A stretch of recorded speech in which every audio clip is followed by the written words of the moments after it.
Hi, this is Grant from Move Health and Fitness. I'm going to take you through some head to tail control, just learning how to move our spine along with the skull and also bringing the hips into it as well. So if you think about your head as one end of a chain, our spine being the chain, and our pelvis and our hips are the other end of the chain, we want to be able to kind of control them and move them both at the same time and all kind of working with each other. So we are going to start off with a little bit of gentle neck mobility. So we're going to be on the knees, just show you this one side on as well, heels together, and I'm going to keep my pelvis just tucked in, a little bit of tension in the glutes. Nice exhale out, getting into that nice relaxed position. From there, I'm going to tuck my chin in and I'm going to give myself a nice double chin. And then if you imagine that you have a marker pen on your chin, we're going to try and draw a nice slow circle. Now the slower the better on this. We don't want to rush these. We're going to do one rep one way.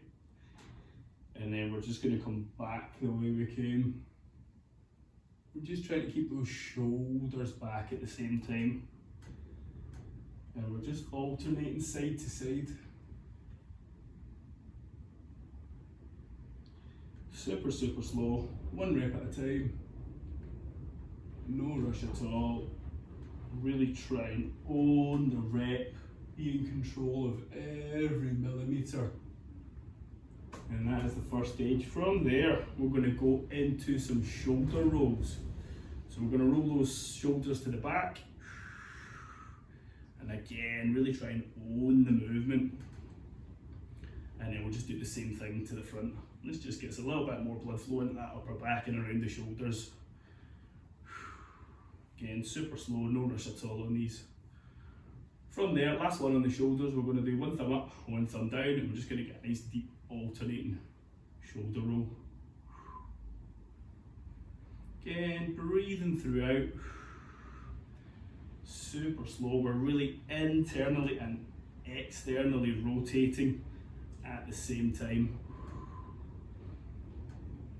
Okay, from there we are going to move into the box position. So, hands on the mat, we're going to grip the floor, not just pushing our weight down through our wrists. We're going to actively grip the floor, cause a little bit of tension, because the floor or the mat is the tool that we're holding on to. So just a little bit of tension in the hands.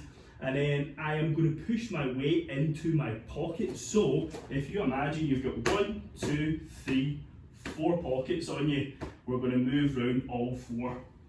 So it's going to look like front pocket, back pocket, and we're just going to rotate around those 4 corners.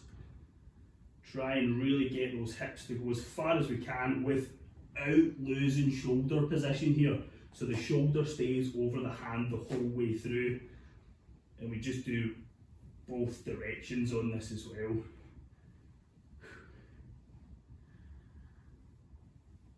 Takes a little bit of practice, can feel a little bit clunky to start with. Okay, that's us going around our pockets. I'm going to call that part the pockets drill. From there, we're going to go into some cat-cows. So, very popular yoga move. A lot of people tend to know this one already. So, gripping the floor again, shoulders stay over the hands. We're on the knees. We're going to cause a little bit of tension from our hands towards our knees and our knees towards our hands, so that you feel those tummy muscles fire a little bit. And we are going to tuck our chin and our tailbone in at the same time. Breathe out. And then we're going to slowly reverse, tilting those hips back and looking up to the ceiling. And you can see the tail and the head are moving at the same time, and we're just slowly sending that wave up the spine.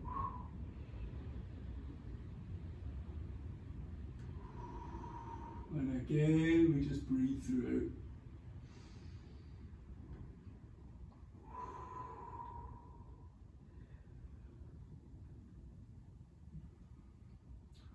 From there, we're just going to practice a little bit of side to side. So we're going to push up, we're going to stay at the top, and we're going to turn our head and our hips towards each other.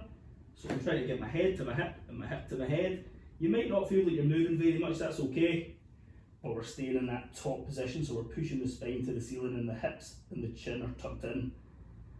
Once we've practiced that, we are going to do the same thing, pushing down and looking up. And again, turning the head to the hips and the hips to the head.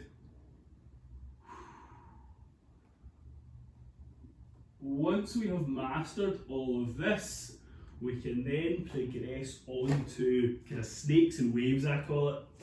So we want to be able to rotate the spine and the hips and the head all at the same time. So we are going to push up into that extension, we're going to tuck the hips in, and we are going to roll round and rotate that head, getting the hips going round the pockets, and the spine is snaking and waving as we go. Now this takes a little bit of practice, took me a while to get. Once you get it, it is lovely for the back, lovely for the spine, just a really nice fun little mobility drill, and then we can change direction.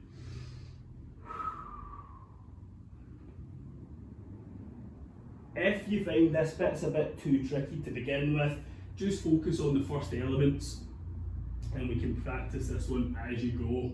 As I say, it took me a little bit of time, a good few months probably, to kind of get that nice smooth rotation and actually be able to do it whenever I wanted. And that is our head to tail control. And I'm Grant from Move Health and Fitness. Thank you very much.